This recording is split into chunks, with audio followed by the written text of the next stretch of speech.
Price Lord. எல்லாருக்கும் சோத்திரம். Jesus ஐட்டு காலை விட்டு வழியாக பார்க்குற என் சகோதரிகளுக்கு என் சகோதரர்களுக்கு கர்த்தருக்குள் சோத்திருக்கிறேன். நிறைய பேர் பார்க்குறீங்க. கர்த்தர் உங்களை ஆசீர்வதிப்பார். உங்களோட அபிப்பிராயத்தை நீங்கள் போடலாம், தாராளமாக போடலாம். சிஸ்டர் இன்னும் கொஞ்சம் நீங்கள் நல்லா இன்னும் நல்லா பேசலாம், இன்னும் ஆழமாக தீர்த்து சொல்லலாம் அப்படி சொல்லி நீங்கள் ஏதாவது நீங்கள் வந்து போடுங்க. கண்டிப்பாக அது எனக்கு ஒரு ஊக்குவிக்கமாக இருக்கும். ஏன்னா இதெல்லாம் படிக்காத ஒரு காலத்தில், முன்னே ஒரு காலத்தில் எப்படி இருந்ததுன்னா, சீரியல் பார்க்குறவளும் சினிமா பார்க்குறவளும் தேவையில்லாத இடத்துல உட்கார்றவளுமா என்ன பண்ண இருந்தேன். இன்றைக்கு இதை நான் சொல்லும்படியான ஒரு ஆளாக உருவாக்கியிருக்கிறார். சரிங்களா? இது ஒரு காலம். இந்த காலத்தை நான் நிறைய வருடங்கள் என்ன பண்ணியிருக்கேன், மிஸ் பண்ணியிருக்கிறேன் பிரியமானவர்களே. அதனால் இதை வந்து எல்லாருமே போற்ற முடியுமான்னு எனக்கு தெரியல. வந்து அழைப்பு இருக்கிறவங்க தான் இதெல்லாம் நடத்த முடியும் அப்படின்றத நான் நம்புகிறேன். இன்றைய நாளிலே மத்தியில் நம்ம வாசிக்கிறோம். மத்தியு 4ஆம் அதிகாரத்தை தான் வாசிக்கிறோம். இன்றைக்கு 3 விதமான ஊழியங்களை நம்ம பார்க்க போகிறோம். இயேசு குறித்து 3 விதமான ஊழியங்களை பார்க்க போகிறோம். என்ன அப்படின்னு பார்த்தீங்கன்னா, ராஜ்யத்தின் சுவிசேஷத்தை முதல் என்ன பண்ணுறாரு, அவர் சொல்லுகிறார். 2வது சீஷர்களுக்கு அவர் கற்றுக் கொடுக்கிறார். 3வது வியாதியிலேருந்து சுகமாக்குறார். இந்த 3 விதத்தில் தான் அவர் என்ன பண்ணுறாரு, செய்கிறவராக இருக்கிறார். ஆனால் நாம் என்ன பண்ணுறோம் அப்படின்னு பார்த்தா, எல்லா ஊழியக்காரங்களும் முதல் என்ன பண்ணுறாங்க, வாங்க முதல்ல உங்கள் வியாதியிலேருந்து சுகம் உண்டா, என்னை சேர்த்து தான் சுகம் உண்டாகும், உங்களை கடன் தீர்ப்பார், உங்களை ஆசீர்வதிப்பார், உங்களை பலனை கொடுப்பார், உங்களுக்கு சமாதானத்தை கொடுப்பார். நம்ம முதல்ல அதை தான் என்ன பண்ணுறோம், விதைக்கிறோம். ஆனால் இயேசு பர்ஃபெக்டாக என்ன பண்ணுறாரு, ராஜ்யத்தின் சுவிசேஷத்தை தான் முதல்ல சொல்ல வந்தார். அதுதான் உண்மையான ஊழியமே. நம்ம நயங்காட்டி அழைக்கிறது போல அழைக்கிறோம். ஆனால் ராஜ்யத்தின் சுவிசேஷத்தை சொல்ல இயேசு கிறிஸ்து வந்தார் என்பதை அறிந்து கொள்ள வேண்டும். இதுவே 2 நிமிஷம் ஓடிப்போச்சு. பின்பு இயேசு கலையில் எங்கும் சுற்றி நடந்து அவருடைய ஜப ஆலயங்களில் உபதேசித்து, எங்கும் சுற்றி நடக்கிற தெரு, கிராமம், ஊர் இப்படி சுற்றி நடந்து அவர்களுடைய ஜப ஆலயங்களிலும், அந்த ஊரில் இருக்கிற ஜப ஆலயங்களிலும் என்ன பண்ணுறாரு, போய் உபதேசித்து கடவுளை பற்றி, பிதாவை குறித்து என்ன பண்ணுறாரு, உபதேசிக்கிறார், பிரசங்கிக்கும் போது என்ன சொல்கிறாரு, ராஜ்யத்தின் சுவிசேஷத்தை பிரசங்கித்து, பரலோக ராஜ்யத்தை குறித்து என்ன பண்ணுறாரு, ராஜ்யத்தின் சுவிசேஷத்தை பிரசங்கித்து ஜனங்களுக்கு உண்டாயிருந்த சகல வியாதிகளும் சகல நோய்களை நீக்கி சுத்தமாக்கினார். இன்றைக்கி நம்ம போனதுமே இயேசு உங்களை நேசிக்கிறாங்க சிஸ்டர். யாருன்னா பார்ப்போம், நம்ம வந்து பார்த்து கொஞ்சம் சோர்வாக இருந்தாங்கன்னா சிஸ்டர் உங்களுக்கு சமாதானம் கொடுப்பார். கொஞ்சம் பலவீனமாக சிஸ்டர் உங்களுக்கு சுகம் தருவார். கொஞ்சம் வேதனையாக இது கோபமாக இருந்தாங்கன்னா சிஸ்டர் உங்களுக்கு உங்களுக்கு வந்து ஒரு மன நிம்மதியை கொடுப்பார், தூக்கம் தரும். இப்படி நம்ம சொல்லிட்டு தான் என்ன பண்ணுவோம், ராஜ்யத்தின் சுவிசேஷம் சொல்லணும். நம்ம எல்லாமே ஆப்போசிட்டாக அப்படியே எப்படி சொல்கிறேன்னா, அப் அண்ட் டவுனாக பேசிகிட்ருக்கோம், சொல்லிக்கிட்டு இருக்கோம். ஆனால் ராஜ்யத்தின் சுவிசேஷத்தை என்ன பண்ணுறாரு, முதல் என்ன பண்ணுறாரு சொல்கிறார். இங்கே பார்த்தீங்கன்னா கூட, அது முதல் இயேசு மன திரும்பங்கள் பரலோகராஜ்யம் சமமாக இருக்கிறது என்று பிரசங்கிக்க தொடங்கினார். இந்த முதல் ஊழியம்னு வந்த உடனே அவர் என்ன பண்ணுறாரு, மனம் திரும்புங்கள் பரலோகராஜ்யம் சமமாக இருக்கிறது என்று அவர் இருக்கும்பொழுதுவே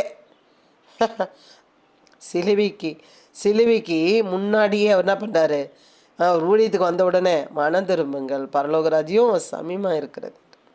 அவர் மரித்து 2026 வருடங்கள் ஆகிவிட்டது. மரித்து உயிர்த்து அவர் மேலெடுக்கப்பட்டு வானத்துக்கு எடுத்து கொள்ளப்பட்டு 2026 வருடங்கள் ஆகிவிட்டது. அவர் எப்போ வருவாருன்னு பார்த்தீங்கன்னா, இந்த காலங்களையும் இந்த உலகங்களையும் நம்ம பார்த்து அறிந்து கொள்ளலாம்.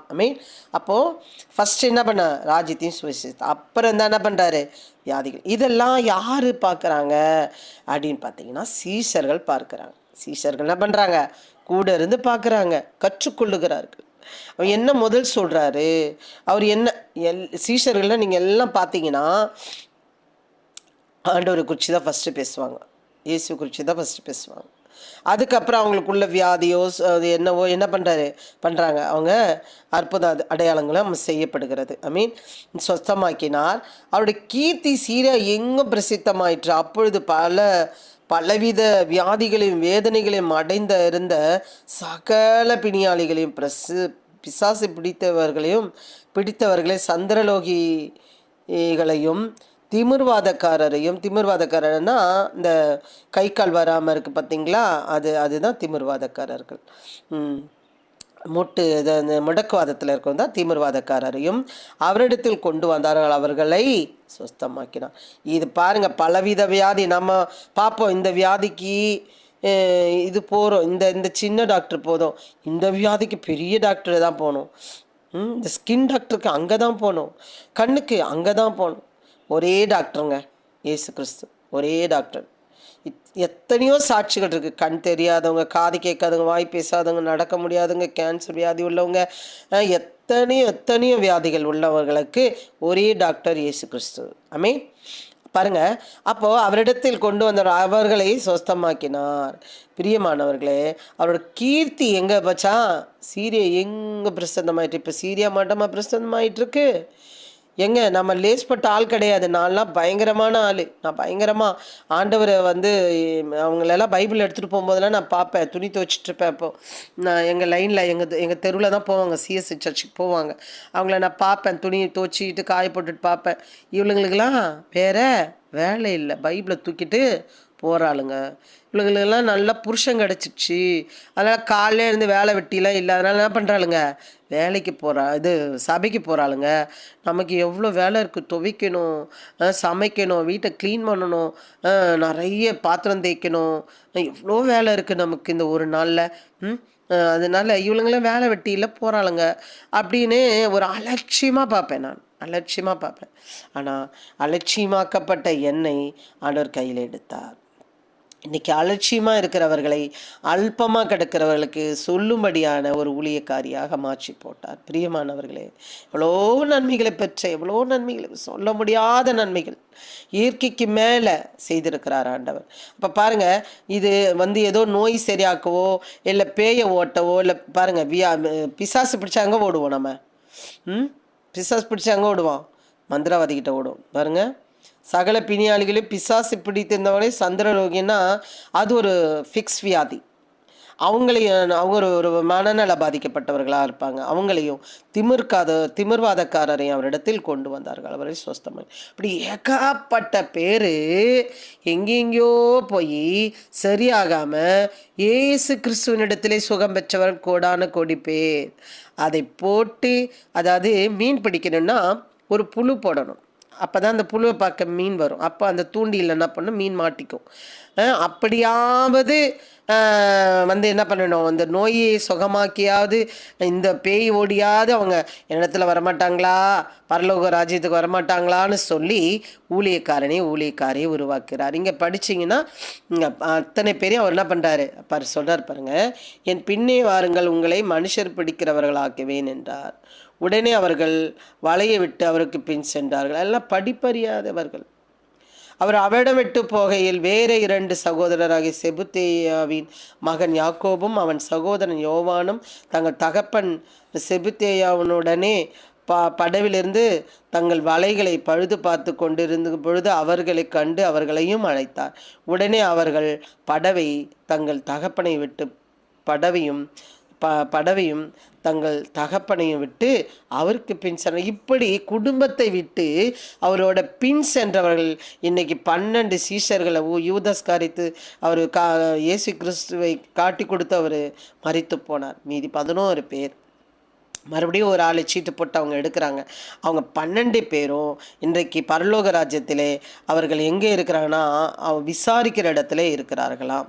பிரியமானவர்களே, இப்போ பாருங்கள், நம்ம அதை போல் மீனை பிடிக்கிறது புழு போட்டுக்கிறது போல் நம்ம என்ன பண்ணுறோன்னா, உங்களுக்கு வியாதி சுகமாக்குவார், உங்களை பேயை ஓட்டுவார், பிசாசு ஓட்டுவார்னு சொல்லி தான் நம்ம கூப்பிட்றோம், வேறு வழி இல்லை. அப்படி சொன்னால் தான் என்ன பண்ண வருவாங்க. அதுக்கப்புறம் ராஜ்யத்தை சுவிசேஷத்தை அவங்க என்ன பண்ணுறாங்க, அறிந்து கொள்வாங்க. ஆனால் இயேசு அப்படி இல்லை. முதலாவது மன திரும்புங்கள், பரலோக ராஜ்யமாக இருக்கிறது.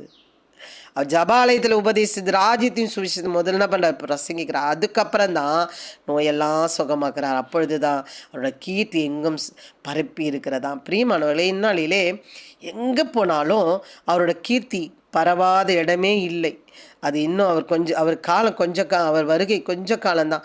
ஏன்னு கேட்டால் அதாவது அவர் சொல்கிறாரு, நீங்கள் சர்வ சிருஷ்டிக்கு போய் என்ன பண்ணுங்கள், சுவிசேஷம் சொல்லுங்கள், அவர்களை சீஷராக்கி பிதா குமாரன் பரிசுத்த ஆவியினாலே அவர்களை என்ன பண்ணுங்க, ஞானஸ்நானம் கொடுங்கள் என்று சொல்லுகிறார். நிறைய பேர் சொல்லிக்கொண்டு இருக்கிறது தெரியாத இடமே இல்லை. குக்கிராம வரைக்கும் என்ன பண்ணிட்டு இருக்காங்க, சொல்லி கொண்டிருக்கிறாங்க. சரி, ஒரு தாயார் வீட்டில் படுத்து கொண்டிருக்கிறாங்க. பயங்கரமான இந்து ஃபேமிலியில் இருக்கிறாங்க. ரொம்ப முடியாமல் அவங்க செய்வினையில் அகப்பட்டு படுக்கையிலே கிடக்கிற நல்ல கணவர் அழகாக குளிப்பாட்டி ட்ரெஸ் பண்ணி சாரி கட்டி விட்டுட்டு வேலைக்கு போயிடுவாராம். பக்கத்தில் இருக்கவங்களுக்கெல்லாம் காசை கொடுத்து நல்லா வாங்கி கொடுத்து அவங்கள பார்த்துக்கும்படியே நல்லா ஆதரவாக வச்சுக்கணுன்றதுக்காக பக்கத்து வீட்டுக்காரங்களுக்கெல்லாம் நல்லா வாங்கி கொடுப்பாரு. கவர்மெண்ட் எம்ப்ளாயி, அவர் ரயில்வேயில் வேலை பார்க்குறவர். அப்போது இப்படியே இருக்கும் பொழுது என்னாச்சுன்னா, பக்கத்தில் கன்வென்ஷன் நடக்குது, ஜன்னல் திறந்தே கிடக்குது. அப்போது அந்த ஊழியக்காரன் கத்துறாரு, உங்களுக்கு சுகம் இப்பொழுது வேணுமா, நீங்கள் என்ன பண்ணுங்க கேளுங்கன்னு சொல்லி அவர் கத்திக்கொண்டே இருந்தாராம் பாருங்கள். அப்போ இந்த அம்மா கட்டிலேருந்து படுத்துக்கிட்டு, சப்பா நீங்கள் ஒரு வேளை எனக்கு சுகம் தந்தீங்கன்னா நான் மூட பிள்ளையா மாறிடுவேன். ஆனால் இயேசு வந்தது எதுக்கு, ராஜ்யத்தின் சுவிசேஷம் சொல்ல. இப்போ பாருங்கள், அது அப்படி தான் தூண்டியில் பிடிக்கிறது போல், மீனை பிடிக்கிறது போல் பிடிக்கப்படுறாங்க. அப்போ அவங்க கேட்கும் பொழுது அவங்க உடனே ஒரு அவங்களுக்குள்ளே ஒரு பரிசுத்த ஆவியானவர் இறங்கி அவங்கள தூக்கி உட்கார வைத்ததாகவும் அவங்கள அவங்களுக்குள்ளேருந்து ஒரு ஆவி வெளியே போனதாகவும் அவர் சாட்சி சொன்னாங்க. பிரியமானவர்களே, பாருங்கள், கன்வென்ஷன் எங்கேயோ நடக்குது, ஆனால் அவங்க வீட்டில் இருக்காங்க, அந்த சத்தத்தை கேட்குறாங்க அவங்க. அப்போ எனக்கு இந்த ஒரு வாழ்க்கை நீங்கள் என்ன பண்ணுங்கள் ஆசை. இன்றைக்கி பாடலெல்லாம் எழுதியிருக்காங்க. அவரும் பாடுவார், அந்த கிராமொழியத்தில் அவரும் பாட்டு பாடுவார், அந்த அம்மாவும் பாட்டு எழுதியிருக்கிறாங்க, பாடுவாங்க. எனக்கு ரொம்ப ஆச்சரியமாக இருந்தது பாருங்கள். அப்போது அதனால தான் இயேசு கிறிஸ்து வந்தாரே தவிர வேறு எதுக்கும் இல்லை. 3 விதமான இந்த ஊழியத்தை பார்க்கலாம்.